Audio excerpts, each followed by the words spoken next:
À la réunion des investisseurs, ma sœur est sortie avec un chèque. Nous n'avons plus besoin de toi, a souri mon père. J'ai simplement hoché la tête et demandé, as-tu vérifié le serveur? Il a ri à ma figure. Pourquoi ferions-nous cela? Mon père m'avait promis de me présenter à son riche ami investisseur, Monsieur Dubois, pour lancer le projet de ma vie. Au lieu de cela, il m'a ignoré et a envoyé ma sœur, Amélie, présenter mon code comme le sien.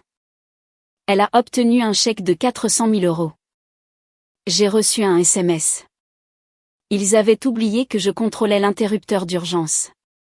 Le son de notification de mon téléphone signifiait généralement une alerte de serveur ou un rappel de boire de l'eau, mais aujourd'hui, à 14h14 un mardi, il a résonné comme un coup de marteau sur ma vie. J'étais assise dans ma voiture, garée à 3 rue de la monstrueuse tour de verre qui abritait la société de capital risque de Monsieur Dubois. J'y étais depuis 45 minutes, transpirant dans le blazer que j'avais acheté spécifiquement pour cette réunion.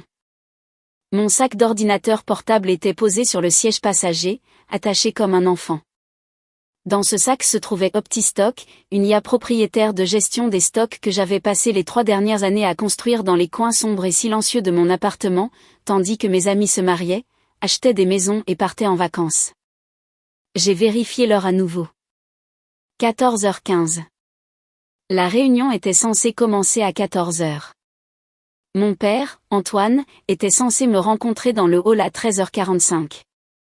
Apporte juste la technologie, Léa, m'avait-il dit il y a une semaine, sa voix résonnant avec cette confiance charismatique qui avait charmé la moitié de Paris, mais laissait généralement sa famille avec une migraine. Je connais Monsieur Dubois depuis 20 ans. Tu n'as pas besoin de le convaincre. Je parlerai. Tu lui montreras juste la magie. Je l'avais appelé 6 fois au cours de la dernière demi-heure. Directement sur la messagerie vocale. Je lui avais envoyé un SMS. Papa, je suis là. Où es-tu? L'agent de sécurité ne me laisse pas monter sans toi. Rien. J'ai essuyé mes paumes moites sur mon pantalon, mon cœur battant un rythme frénétique contre mes côtes. Une pensée nauséabonde a commencé à me monter à la gorge, une sensation physique de terreur qui avait le goût de la bile métallique. Avait-il eu un accident? Était-il allongé dans un fossé quelque part? Mon téléphone a vibré à nouveau. Pas un SMS. Une notification Instagram, Amélie D. a publié une nouvelle photo. Mon pouce a plané sur l'écran. Amélie, ma sœur aînée, l'enfant prodige, celle qui travaillait dans la stratégie de marque, ce qui, à ma connaissance, signifiait qu'elle allait à des déjeuners coûteux et disait aux gens de changer la couleur de leur police.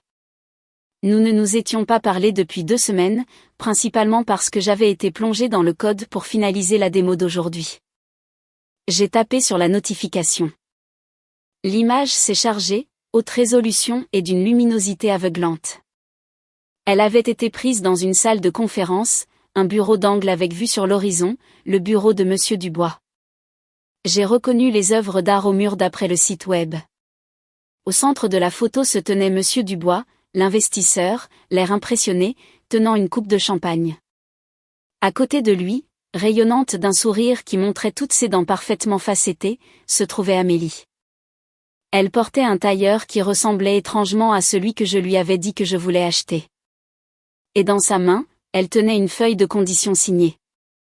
Mais c'est la légende qui a arrêté le monde de tourner. Tellement fière d'annoncer qu'après des mois de travail acharné, j'ai officiellement obtenu un financement de préamorçage pour ma nouvelle entreprise, OptiStock Plus. Un immense merci à Monsieur Dubois d'avoir cru en ma vision. Vie de fondatrice tech femme d'affaires. J'ai fixé l'écran. Les mots se sont brouillés, ont nagé, puis sont redevenus d'une netteté parfaite.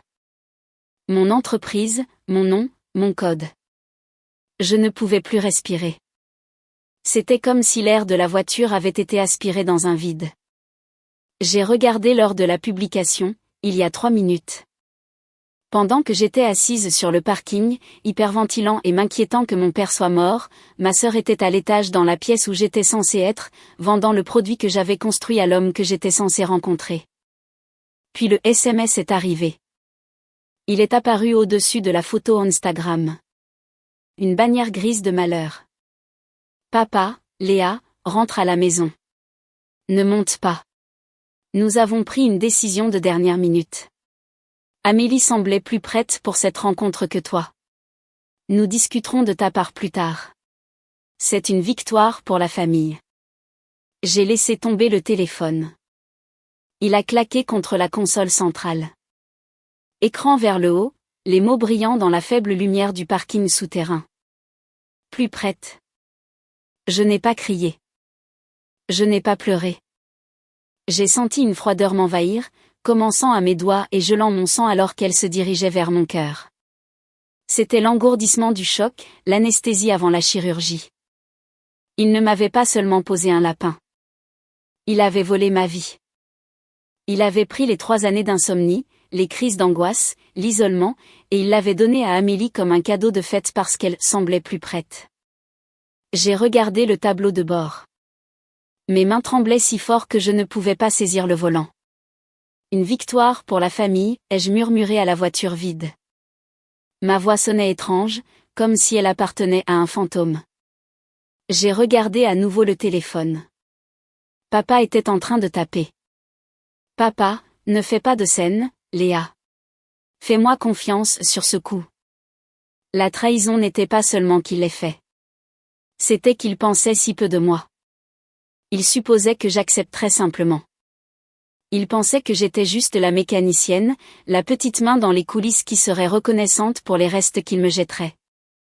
Mais alors que je regardais le visage souriant d'Amélie sur l'écran, une étrange clarté sombre s'est installée en moi. La panique a reculé, remplacée par une précision mathématique froide. Ils avaient la feuille de condition. Ils avaient l'argent. Ils avaient l'investisseur. Mais il y avait une chose qu'ils n'avaient pas. J'ai tendu la main et tapoté le sac d'ordinateur portable. Tu as oublié les clés, papa, ai-je dit, ma voix maintenant stable. Tu as oublié les clés. Le trajet jusqu'à la maison fut un flou de feux rouges et de klaxons que je ne remarquais à peine. J'avais l'impression de piloter une sorte de robot géant plutôt que de conduire une berline. Mon corps n'était qu'un vaisseau pour la rage froide et dure qui se calcifiait dans ma poitrine. Quand j'arrivais à mon appartement, un studio minuscule où mon bureau occupait 60% de l'espace de vie, je n'allumais pas les lumières. Je restais assise dans l'obscurité, fixant les écrans lumineux de ma station de travail. Le bourdonnement des ventilateurs de refroidissement était le seul son dans la pièce, une berceuse familière qui m'apportait habituellement la paix. Aujourd'hui, cela sonnait comme un compte à rebours. Mon téléphone vibrait incessamment depuis la dernière heure. Cet appel manqué de maman, qui appelait probablement pour me féliciter de notre succès, complètement inconsciente. 3 autres SMS d'Antoine, aucun d'Amélie. J'ai finalement décroché le téléphone. J'avais besoin de l'entendre. J'avais besoin de les entendre le dire. J'ai composé le numéro d'Antoine. Il a répondu à la 2e sonnerie, sa voix forte et joviale, avec un bruit de fond de verre qui s'entrechoquait et de rire. Ils célébraient. Ils étaient en train de déjeuner. Léa, a-t-il tonné. Je suis content que tu aies appelé. Écoute, je sais que tu es probablement un peu confuse, mais... Confuse? Je l'ai interrompu. Ma voix était calme, dangereusement posée. Je ne suis pas confuse, Antoine. Je suis assise dans mon appartement pendant que toi et Amélie buvez du champagne à mes frais. Le bruit de fond s'est légèrement atténué. Il a dû s'éloigner de la table. Ne m'appelle pas Antoine. Je suis ton père. Et regarde, tu dois voir la situation dans son ensemble. Monsieur Dubois est particulier. Il achète des gens, pas seulement des produits. Amélie a ce charisme. Elle parle leur langage. Tu sais comment tu deviens quand tu es nerveuse. Tu bégais. Tu t'enfermes dans les détails techniques. Nous ne pouvions pas risquer de faire capoter l'affaire. Alors, tu lui as donné mon entreprise? Ce n'est pas ton entreprise, Léa, a-t-il claqué, son ton passant de jovial à acerbe. C'est une entreprise familiale. J'ai payé tes coûts de serveur l'année dernière, n'est-ce pas? Je t'ai présenté au réseau. C'est un travail d'équipe. Amélie est la PDG. Tu es la directrice technique. C'est logique. Elle gère les gens. Tu gères la saisie. Tu seras toujours payé. Je l'ai convaincu de te donner 5%. 5%, ai-je répété. Le chiffre est resté suspendu dans l'air comme une mauvaise blague. J'ai écrit chaque ligne de code. J'ai conçu l'architecture. J'ai construit le modèle d'IA. Et tu penses que je vaux 5%? 5% de quelque chose d'énorme, c'est mieux que 100% de rien, ce que tu avais ce matin, a-t-il dit, sa voix dégoulinante de condescendance. Arrête d'être égoïste. Sois heureuse pour ta sœur. Elle a enfin trouvé sa voie. Elle avait besoin d'une victoire. Elle avait besoin d'une victoire? Amélie, qui avait abandonné 3 universités différentes. Amélie, qui m'avait emprunté 5 000 € il y a 2 ans pour lancer une ligne de bijoux qui n'avait jamais vu le jour. Amélie, qui n'avait jamais écrit une ligne de code de sa vie. Passe-la-moi, ai-je dit. Léa, ne gâche pas tout. Passe-la-moi. Il y a eu un bruissement, puis la voix d'Amélie est arrivée. Elle semblait essoufflée, euphorique. Léa. Oh mon Dieu, tu y crois? Monsieur Dubois adore le concept. Il pense que ça va révolutionner toute l'industrie de la chaîne d'approvisionnement. Le concept, ai-je dit. Tu veux dire le logiciel que j'ai construit? Eh bien, oui, le logiciel. Elle a passé ça sous silence. Mais la vision, Léa, c'est ce qu'il a acheté. Nous allons être riches. Papa a dit que tu pourrais être en colère à propos du changement, mais honnêtement, c'était tellement à la dernière minute. J'ai à peine eu le temps de mémoriser le pitch deck que tu as fait. Bonne diapositive, au fait. Un peu sèche, mais je les ai pimentées. Tu as présenté mon deck? Notre deck, a-t-elle corrigé? De toute façon, nous devrons commencer les tests bêta la semaine prochaine.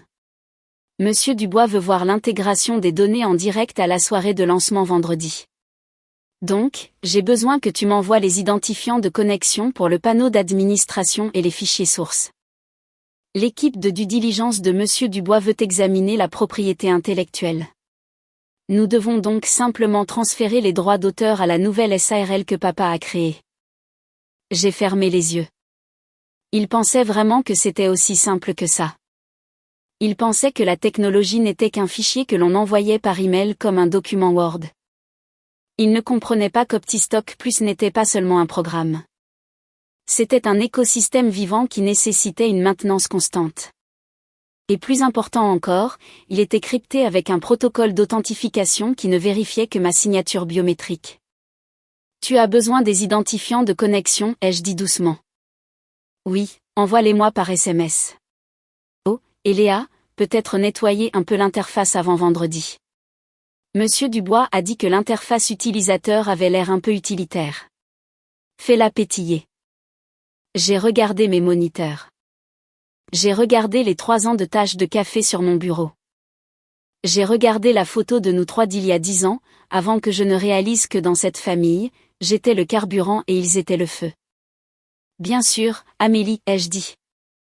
Je m'en occupe tout de suite. Merci, chérie. Tu es la meilleure. Tu vois, le travail d'équipe. Elle a raccroché. Je suis restée assise là pendant un long moment, le silence de la pièce m'enveloppant.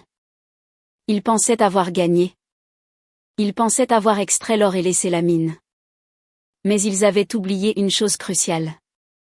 OptiStock Plus n'était pas hébergé sur un serveur cloud auquel ils avaient accès. Il était hébergé sur un cluster privé décentralisé que je payais.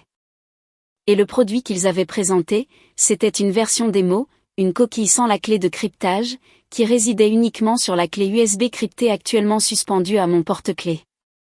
Le logiciel n'était rien d'autre qu'une calculatrice sophistiquée. Il voulait un spectacle vendredi. J'ai ouvert mon terminal et tapé une seule ligne de commande. Initiate Lockdown Protocol.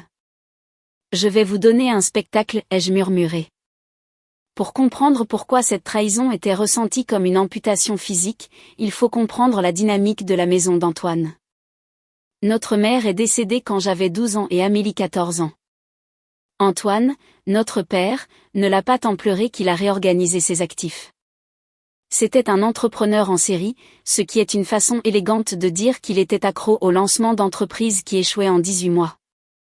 Il avait essayé l'immobilier, la torréfaction de cafés de boutique, le minage de crypto et le toilettage pour animaux de luxe. À travers tout cela, Amélie était son miroir. Elle avait ses cheveux blonds, son sourire facile et son allergie absolue au travail acharné.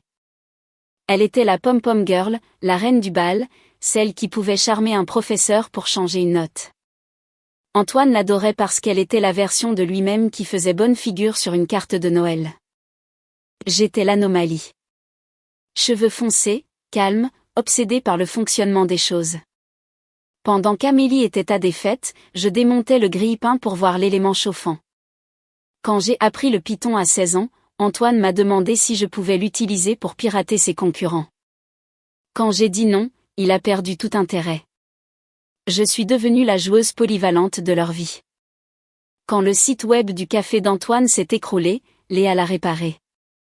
Quand Amélie a eu besoin d'un mémoire de 20 pages sur la sociologie pour sa 2e année, Léa l'a écrit. Je l'ai fait parce que je voulais leur approbation. Je voulais qu'Antoine me regarde comme il regardait Amélie, comme si j'étais un prix. Mais je n'étais jamais le prix. J'étais l'équipe de maintenance. Le ressentiment s'était accumulé comme des sédiments dans un tuyau pendant des années. Mais OptiStock Plus était censé être mon billet de sortie. C'était mon idée. Je l'avais eu en travaillant dans un travail de logistique misérable pendant mes études, en regardant des camions partir à moitié vides à cause d'un acheminement inefficace. J'ai passé 3 ans à le construire. J'ai épuisé mes économies. J'ai mangé des nouilles instantanées. J'ai sauté des vacances. Quand j'ai terminé la version bêta, je suis allé voir Antoine, non pas pour de l'argent, mais pour une connexion. Il s'était toujours vanté de son colocataire d'université, Monsieur Dubois, qui était devenu un grand capital risqueur. Papa lui avait-je dit en lui montrant le tableau de bord sur mon ordinateur portable. Ça marche. Ça marche vraiment. Si je pouvais juste avoir 5 minutes avec Monsieur Dubois. Je me souviens du regard dans ses yeux. Ce n'était pas de la fierté. C'était du calcul. Il a regardé mon logiciel comme un loup regarde une biche blessée, comme une opportunité. Je peux faire ça, Léa, m'avait-il dit en posant une main sur mon épaule. Mais tu dois me laisser te guider. Ces investisseurs, ils dévorent des gens comme toi. Tu es trop honnête. Tu as besoin de raffinement. Je pensais qu'il voulait dire qu'il voulait me coacher. Je n'avais pas réalisé qu'il voulait dire qu'il voulait me remplacer. En y repensant, les signes étaient tous là. Il y a 2 semaines, Antoine avait commencé à poser des questions étranges. Où est réellement stocké le code source, Léa? Est-ce sur GitHub? Est-ce sûr? C'est sur un serveur privé, papa. C'est sûr. Et la propriété intellectuelle? As-tu déjà déposé les brevets? J'ai déposé le brevet provisoire. Le dépôt complet est coûteux. J'attendais un financement. Bien, intelligente ma fille. Il ne vérifiait pas ma sécurité. Il vérifiait les vulnérabilités. Il voulait savoir si le vol serait propre. Et Amélie.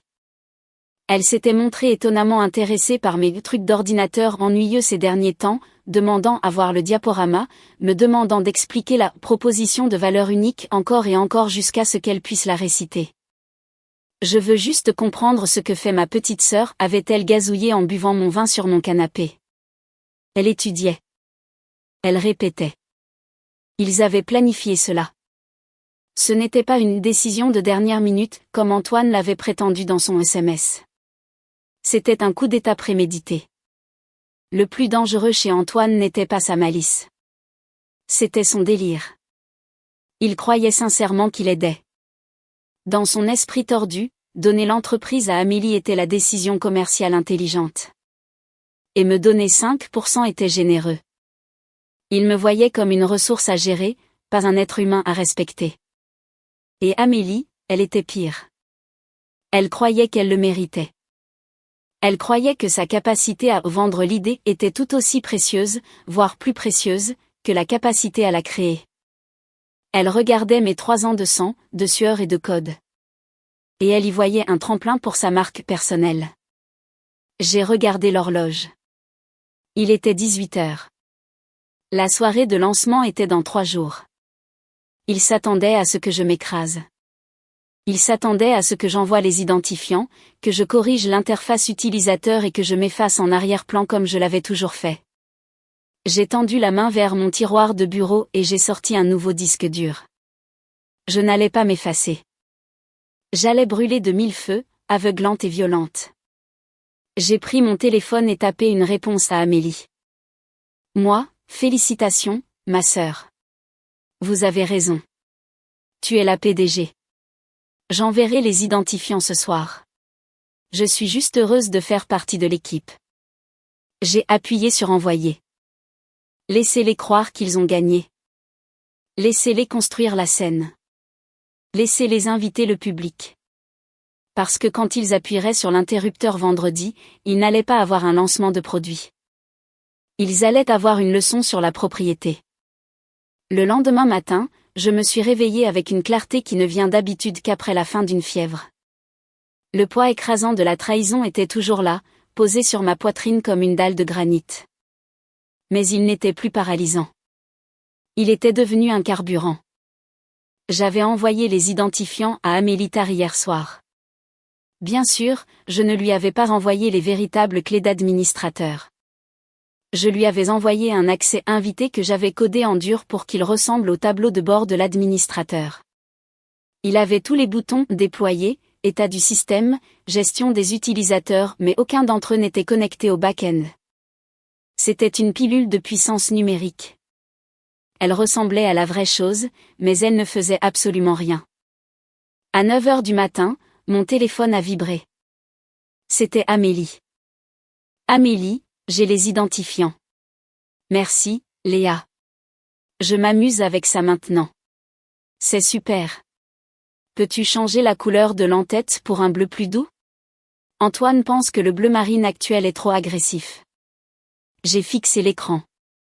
Elle jouait avec, béatement inconsciente qu'elle appuyait sur des boutons d'un tableau de bord jouet déconnecté. Moi, bien sûr. Je mettrai à jour dans 1 heure. Amélie, tu es la meilleure. Oh, et l'équipe juridique de Monsieur Dubois a envoyé les documents de transfert de propriété intellectuelle. Je les ai transférés à ton email. Il suffit de les signer et de les scanner dès que possible. Nous en avons besoin pour la soirée.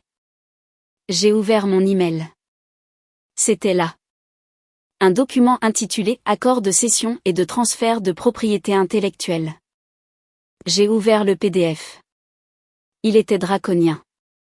Il transférait tous les droits, titres et intérêts du logiciel connu sous le nom d'Optistock Plus à une entité nouvellement formée, AMR Venture SARL. Les signataires pour AMR Venture étaient Amélie et Antoine.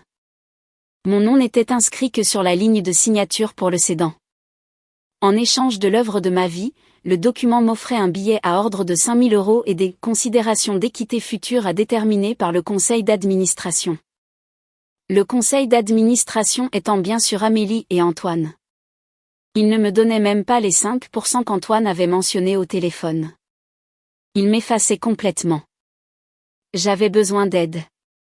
J'étais une codeuse, pas un requin. J'ai appelé la seule personne que je connaissais qui comprenait le monde des requins, Sarah. Nous avions étudié ensemble à l'université.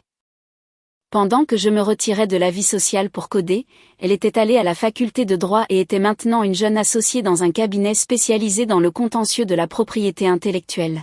« Achète-moi un café », a-t-elle dit quand j'ai appelé. « Et raconte-moi tout. » Nous nous sommes rencontrés dans un bar de quartier de l'autre côté de la ville, loin du verre poli du quartier financier.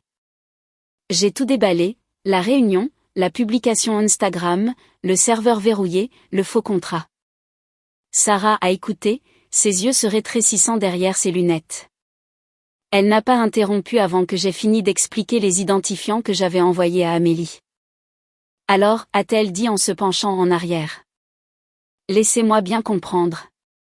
Ils ont une feuille de conditions basée sur une démo qu'ils ne peuvent pas réellement faire fonctionner, et ils ont besoin que vous leur cédiez la propriété intellectuelle avant vendredi pour qu'ils puissent légalement accepter l'argent. Exactement. La feuille de conditions est subordonnée à la vérification de la propriété intellectuelle. Et vous n'avez pas signé ça. Elle a tapé sur l'impression du contrat que j'avais apporté. Absolument pas. Sarah a souri. Ce n'était pas un sourire agréable. C'était le sourire d'un prédateur voyant une gazelle blessée. D'accord, Léa, voici ce que nous allons faire. Ne signe pas ça, mais ne leur dis pas que tu ne le signes pas, retarde. Dis que ton imprimante est cassée. Dis que tu le fais authentifier. Fais traîner jusqu'à la soirée. Pourquoi? Parce qu'en ce moment, si tu refuses, il pourrait annuler la soirée. Il pourrait essayer de raconter une histoire à Monsieur Dubois selon laquelle tu es une employée mécontente qui retient le code en otage. Nous avons besoin qu'il s'engage publiquement dans l'arnaque. Nous avons besoin qu'il se tienne sur cette scène devant des témoins et qu'il prétende posséder quelque chose qu'il ne possède pas. Et ensuite? Et ensuite, a dit Sarah, en tapant du doigt sur la table. Nous prouverons qu'il ne le possède pas. Avez-vous une preuve de création? J'ai sorti mon ordinateur portable. J'ai les journaux J datant de 3 ans. J'ai le dépôt de brevet provisoire d'il y a 6 mois à mon nom. J'ai des emails à Antoine de l'année dernière où je lui explique l'architecture parce qu'il ne la comprenait pas. Parfait, a dit Sarah. Voici le plan. Vous allez rédiger un contre-document, un contrat de consultance. Cachez-le dans une pile de spécifications techniques que vous leur envoyez. Faites-le paraître ennuyeux, mais dans les petites lignes, stipulez que vous conservez 100% de la propriété intellectuelle jusqu'à ce qu'un paiement de 400 000 € soit effectué. S'ils signent cela sans le lire, ce qu'ils feront parce qu'ils sont arrogants, vous les tenez pour le montant total de l'investissement. Ils ne le signeront jamais, ai-je dit. Ils le feront si vous le présentez correctement, a dit Sarah. Dites-leur que c'est un formulaire de conformité technique standard que l'équipe de Monsieur Dubois a besoin pour la sécurité du serveur. Antoine ne le lira pas. Il ne sait pas ce qu'est un serveur. J'ai senti une étincelle d'espoir. C'était risqué, mais c'était mieux que d'être une victime. Une dernière chose, a dit Sarah, sa voix s'abaissant. Vous devez découvrir sur quoi d'autre ils ont menti. S'ils vous ont menti, ils ont menti à Monsieur Dubois. Creusez. Je suis rentré chez moi et j'ai fouillé. J'ai utilisé un script pour extraire des informations des registres publics et des médias sociaux. J'ai trouvé AMR Venture SARL. Elle avait été enregistrée il y a 3 semaines. 3 semaines. Pendant qu'Antoine me disait de peaufiner la démo, il construisait déjà l'entreprise qui allait me la voler. Mais j'ai ensuite trouvé quelque chose de plus croustillant. J'ai examiné la société de stratégie de marque d'Amélie. Elle avait été dissoute il y a 6 mois pour non-paiement d'impôts. J'ai examiné les investissements d'Antoine. Il était poursuivi par 2 anciens partenaires pour rupture de contrat sur une affaire immobilière. Ils n'étaient pas seulement cupides, ils étaient désespérés. Ils avaient besoin de ces 400 000 € non pas pour lancer mon entreprise, mais pour rembourser leurs dettes. Mon capital de départ était leur fonds de sauvetage. Je me suis assise sur ma chaise. La trahison était absolue. Ils ne volaient pas mon avenir pour construire le leur. Ils le volaient pour couvrir leurs échecs passés. Mon téléphone a vibré. Antoine, Léa, où est le transfert de propriété intellectuelle signé? Les avocats de Monsieur Dubois le demandent. Ne me force pas à venir te voir. J'ai tapé en retour, mes doigts volants. Moi, désolé, papa. L'imprimante est bloquée. Je vais chez un imprimeur demain matin. Aussi, j'envoie un formulaire de conformité technique. Ce sont juste des spécifications de serveur pour l'audit de sécurité. Le technicien de Monsieur Dubois en aura besoin pour vérifier le cryptage. Peux-tu juste le signer pour que je puisse le joindre au transfert? C'est juste du jargon technique. 5 minutes plus tard, Antoine, d'accord. Envoie. J'ai rédigé le document. J'ai enfoui la clause de propriété à la page 4, paragraphe 12, coincé entre les protocoles de latence des serveurs et les normes de redondance des données. Clause 12.4. Le sous-signé reconnaît que toute la propriété intellectuelle, le code source et les structures algorithmiques restent la propriété exclusive du développeur, Léa, jusqu'à ce qu'une redevance de transfert de 400 000 € soit entièrement versée. Le non-paiement de cette redevance rend toute utilisation du logiciel non autorisée et sujette à une résiliation immédiate. Je l'ai envoyé. 10 minutes plus tard, j'ai reçu une notification. Document signé par Antoine R. Il n'avait pas lu un mot. J'avais le piège. Maintenant, il ne me restait plus qu'à les faire y tomber. Jeudi, la veille du lancement, la pression montait. Amélie m'avait appelé 3 fois pour me demander comment faire fonctionner l'IA plus vite pour la démo. Je lui avais dit que j'optimisais le back-end et que ce serait ultra rapide d'ici vendredi. J'ai décidé d'aller sur le lieu. Le lancement avait lieu dans un espace événementiel loué en centre-ville, un entrepôt branché de style industriel chic avec des briques apparentes et des puits de lumière. Antoine avait clairement dépensé une partie de son argent qui diminuait pour l'acompte afin d'impressionner Monsieur Dubois. Je n'étais évidemment pas invitée, mais je suis entrée par l'entrée des traiteurs, vêtue d'un sweat à capuche noire et portant un presse-papier. Personne ne m'a arrêtée. J'ai trouvé Antoine et Amélie près de la scène en train de se disputer. La facture du traiteur est de combien ? Sifflait Antoine, le visage rouge. Il faut que ce soit haut de gamme, papa, a rétorqué Amélie. Monsieur Dubois amène ses partenaires. Nous devons avoir l'air de réussir pour réussir. Nous n'avons pas encore l'argent, Amélie. Si les fonds ne sont pas virés d'ici lundi, le chèque pour cet endroit sera sans provision. Ils seront virés. Léa a envoyé les documents de propriété intellectuelle ce matin. J'ai vu l'email. Je suis sortie de derrière une pile de chaises. En fait, ai-je dit, ma voix résonnant légèrement dans le hall vide. Je n'ai pas envoyé les documents de propriété intellectuelle. J'ai envoyé un PDF corrompu. Je suis sûre que vous l'avez remarqué. Ils se sont tous deux retournés. Le visage d'Antoine est passé du rouge au pâle. Amélie avait l'air d'une biche prise dans les phares, si la biche portait des escarpins Louboutin. Léa, a dit Antoine, sa voix tombant dans un grognement dangereux. Qu'est-ce que tu fais ici ? Je suis venu voir où mon argent est dépensé, ai-je dit en marchant vers eux. Je ne me sentais plus petite. Je me sentais grande. Bel endroit. Un peu cher pour une entreprise qui ne possède pas son propre produit. Nous le possédons, a claqué Amélie en s'avançant. Elle a essayé de retrouver sa dominance habituelle, mais ses yeux papillonnaient nerveusement. Tu l'as construit pour nous. Tu étais une employée. C'est comme ça que ça marche. Je n'ai jamais été une employée, Amélie. Je n'ai jamais signé de contrat. Je n'ai jamais reçu de salaire. J'étais une freelance travaillant sur spécification. Et puisque le client, vous, n'a pas payé, le produit m'appartient. Antoine s'est interposé entre nous. Il a mis son visage de papa raisonnable, celui qu'il utilisait juste avant d'arnaquer quelqu'un. Léa, arrête ça. Tu es émotive. Nous sommes une famille. Nous faisons ça pour nous. Une fois que l'entreprise décollera, on s'occupera de toi. Je te le promets. Comme tu as promis de me présenter à Monsieur Dubois, ai-je demandé. Comme tu as promis de m'aider. Je t'ai aidé, a crié Antoine, perdant le contrôle.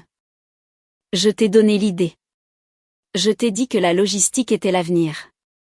Tu m'as dit de faire quelque chose avec des ordinateurs. J'ai ri. C'était un son sec et sans humour. J'ai construit le cerveau, Antoine. Tu veux juste porter la peau. J'ai sorti mon téléphone. Je suis au courant des dettes, papa. Je suis au courant du procès.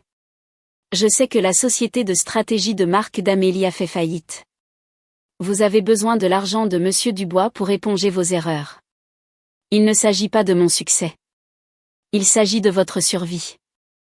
Le silence qui a suivi fut pesant. Antoine avait l'air d'avoir été giflé. Amélie avait l'air terrifiée. Tu ne diras rien, a dit Antoine, sa voix tremblante de rage contenue. Parce que si tu le fais, Tu détruis ta sœur. Veux-tu ça? Veux-tu être la raison de son échec? Elle a déjà échoué, papa, ai-je dit.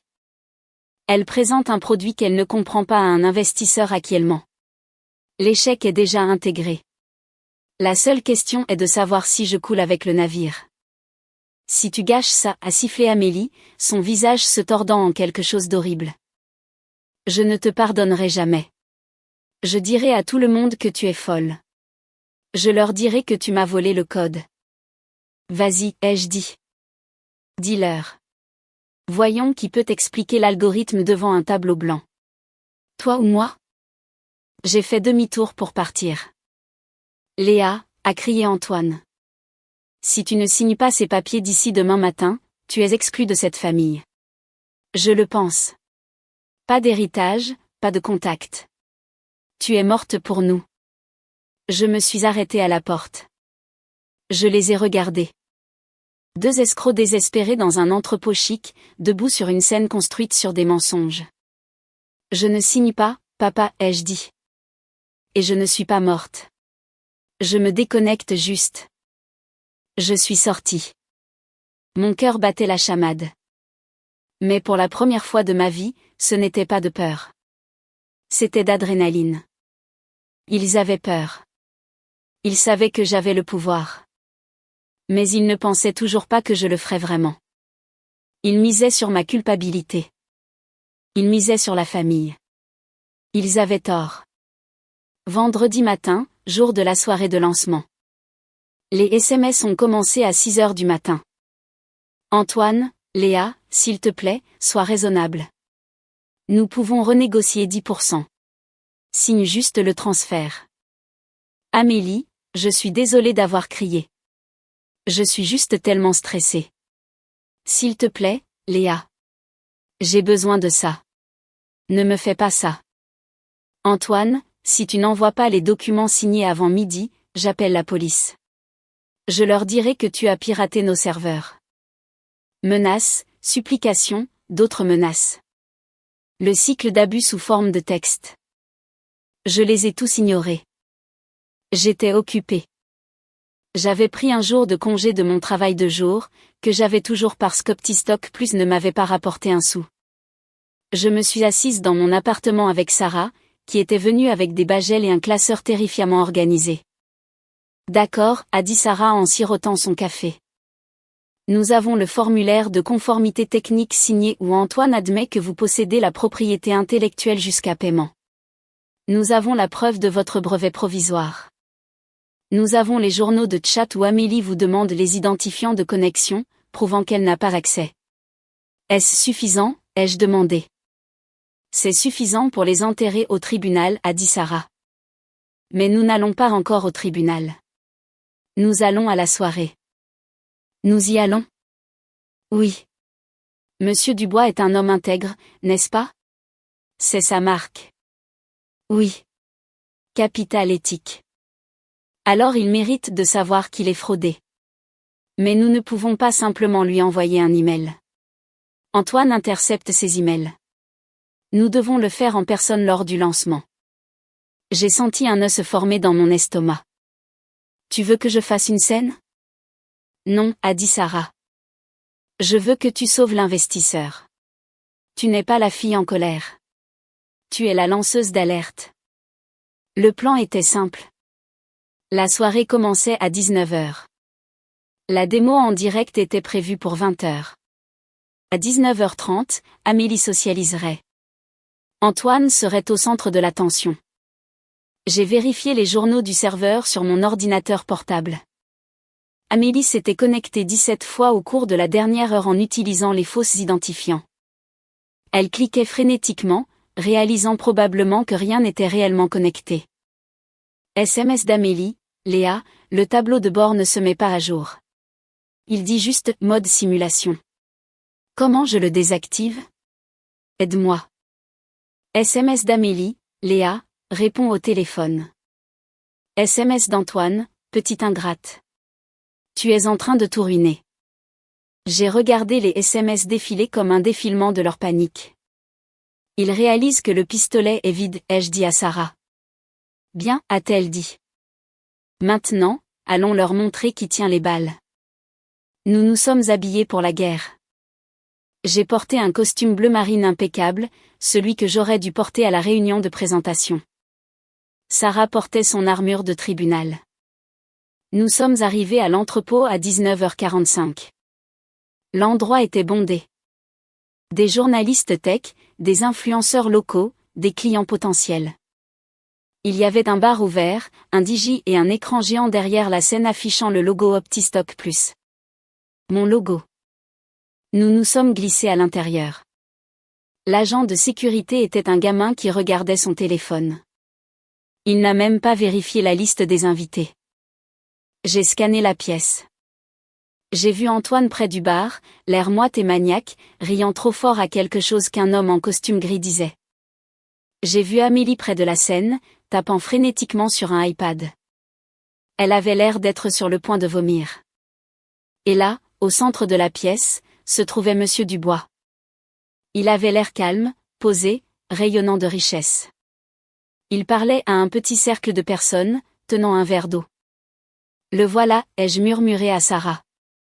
Vas-y, a-t-elle dit. Je gérerai l'interférence si Antoine essaie de t'arrêter. J'ai pris une profonde inspiration. C'était ça, le point de non-retour. J'ai commencé à marcher vers Monsieur Dubois. Antoine m'a repéré quand j'étais à 6 mètres. Ses yeux se sont écarquillés. Il a laissé tomber son verre. Il s'est brisé, mais le bruit de la fête l'a étouffé. Il a commencé à se frayer un chemin à travers la foule vers moi.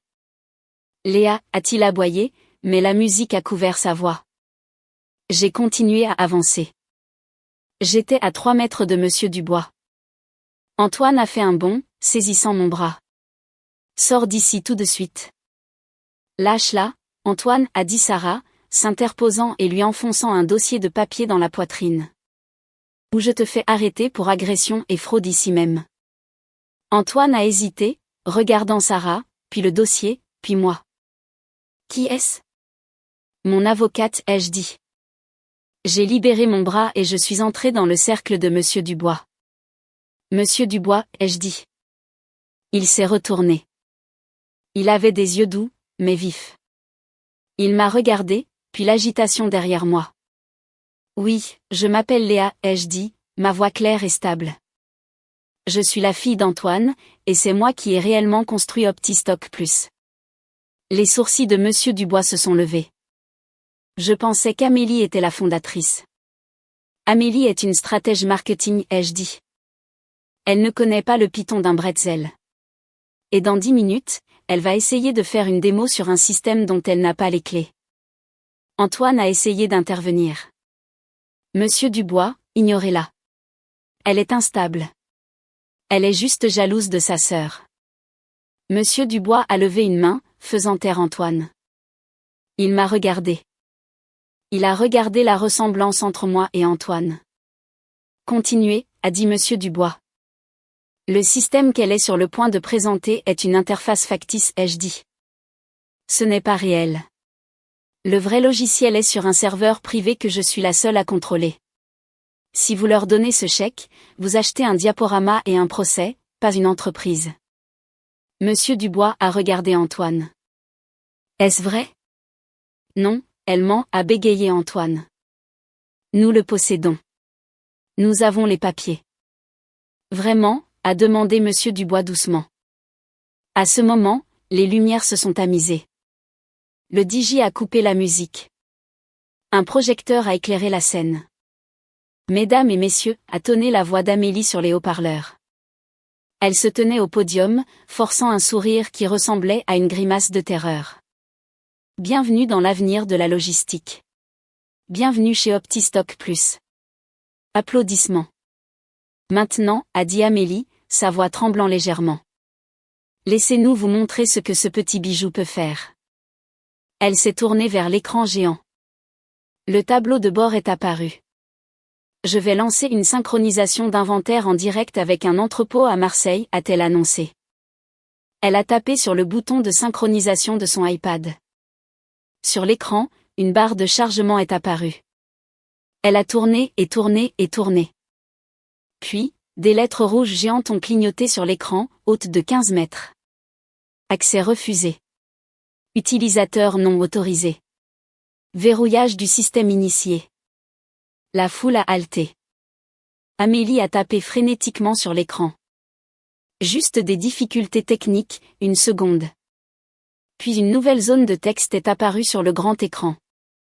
Ce n'était pas une erreur système. C'était un message que j'avais programmé pour se déclencher si un utilisateur non autorisé tentait de forcer une synchronisation. Propriété de Léa R, version démo expirée. Veuillez contacter le développeur pour obtenir une licence. Le silence dans la pièce était absolu. J'ai regardé Monsieur Dubois. Il lisait l'écran. Puis il a regardé Antoine. Instable, a demandé Monsieur Dubois, sa voix comme de la glace. Antoine a ouvert la bouche, mais aucun son n'en est sorti. J'ai souri. Le piège s'était refermé.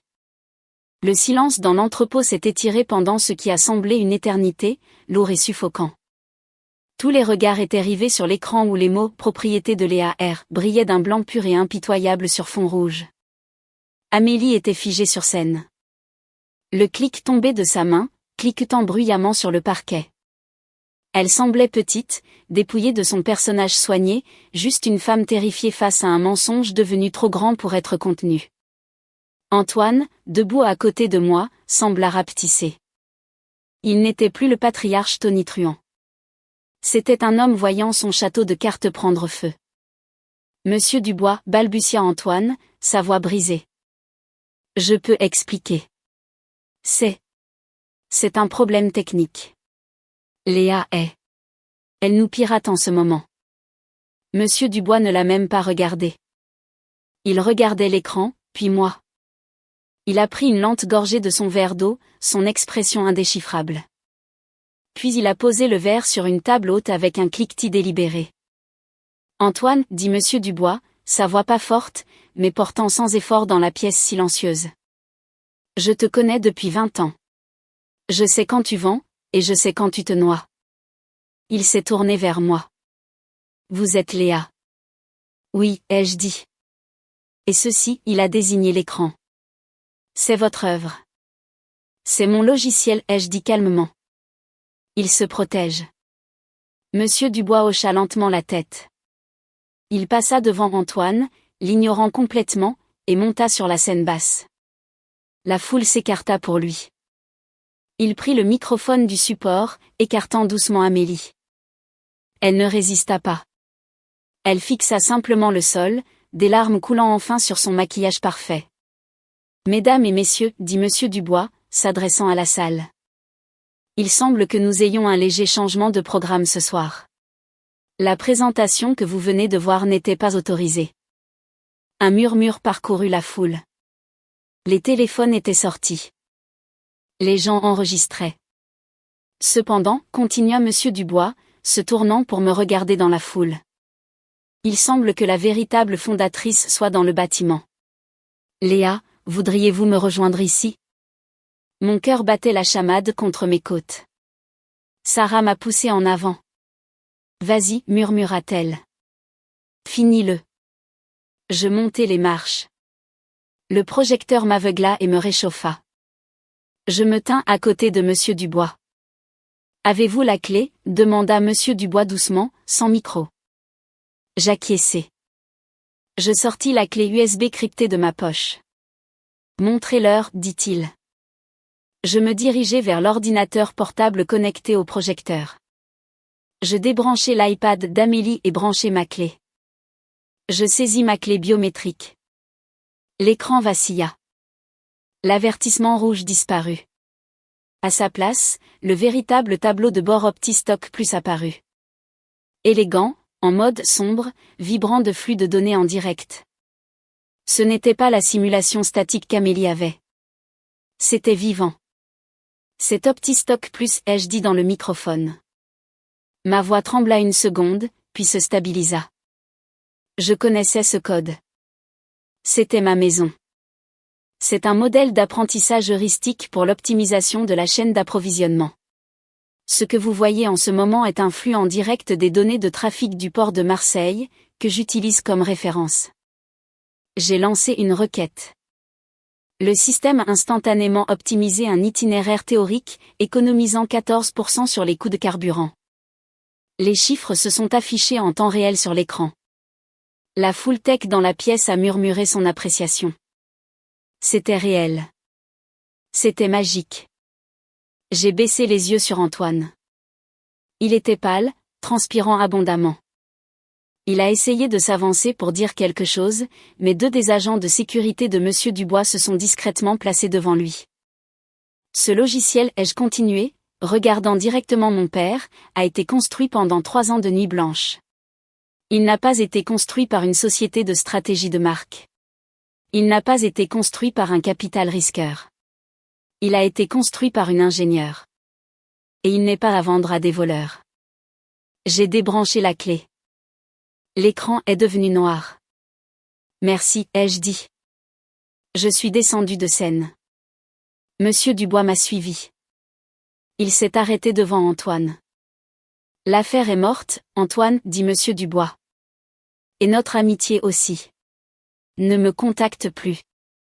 Mais l'argent, gémit Antoine. J'ai dépensé la compte. Envoyez la facture à AMR Venture, dit froidement Monsieur Dubois. Oh, attendez. C'est une société écran sans actif, n'est-ce pas? Il s'est tourné vers moi. Léa, appelez mon bureau lundi. J'aimerais discuter d'un tour de table de série A directement avec vous. J'ai regardé mon père et ma sœur une dernière fois. Amélie sanglotait sur une chaise. Antoine regardait au loin, ruiné. J'y réfléchirai, ai-je dit à Monsieur Dubois. J'ai attrapé le bras de Sarah. Allons prendre un burger. Nous sommes sortis de l'entrepôt, laissant le chaos derrière nous. Les retombées furent rapides et brutales, exactement comme Sarah l'avait prédit. Le désastre de la soirée de lancement fut partout dans les blogs technologiques dès le lendemain matin. Histoire d'horreur du capital risque, une fondatrice démasquée en direct sur scène. La vidéo de l'écran accès refusé est devenue virale. Antoine a essayé de minimiser. Il a donné une interview affirmant qu'il s'agissait d'un malentendu et que j'étais une employée rebelle. Mais Internet est un détective impitoyable. Les gens ont trouvé les registres publics. Ils ont trouvé la chronologie. Ils ont trouvé le dépôt de brevet à mon nom. Sa réputation, déjà tenue par un fil, s'est désintégrée.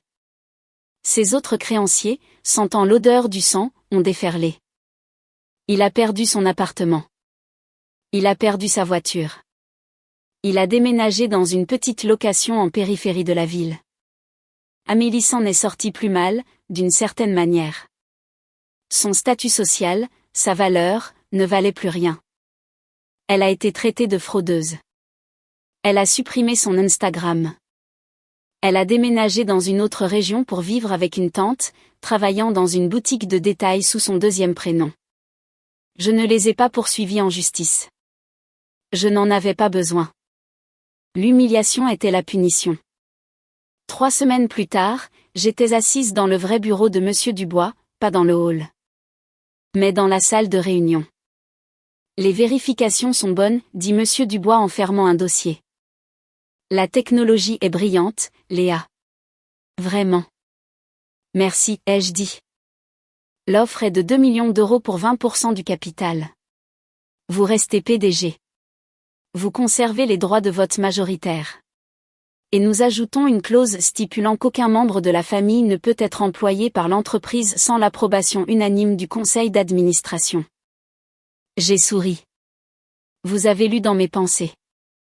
J'ai une question, dit Monsieur Dubois en se penchant en avant. Pourquoi ne m'avez-vous pas prévenu plus tôt? Pourquoi avez-vous attendu la soirée? J'ai regardé par la fenêtre le profil de la ville. Parce que j'avais besoin de savoir si je pouvais le faire, ai-je dit. J'avais besoin de savoir si je pouvais lui tenir tête. Si je vous avais simplement envoyé un email, j'aurais toujours été sa fille, cachée derrière un écran. Montée sur cette scène, c'est là que je suis devenue la PDG. Monsieur Dubois hocha la tête. C'est juste. J'ai signé les papiers. Cette nuit-là, j'ai dîné avec Sarah. J'ai remboursé ses prêts étudiants en guise d'honoraires de consultante. Nous avons bu du vin bon marché et ri jusqu'à ce que nos ventres nous fassent mal. J'ai reçu un SMS d'Antoine plus tard cette nuit-là. Antoine, j'ai appris que tu avais été financé. Félicitations. J'espère que tu es heureuse. Tu as détruit ta famille pour de l'argent. J'ai regardé le SMS. La vieille Léa se serait sentie coupable. La vieille Léa aurait essayé d'expliquer, de s'excuser, de réparer. La nouvelle Léa, la PDG d'Optistock Plus, n'y a vu qu'une responsabilité. Je n'ai pas répondu. J'ai bloqué le numéro. J'ai posé mon téléphone et regardé le serveur apporter le dessert. 2 cuillères, s'il vous plaît, ai-je dit. Le code était propre, les bugs étaient corrigés et le système était enfin parfaitement sécurisé.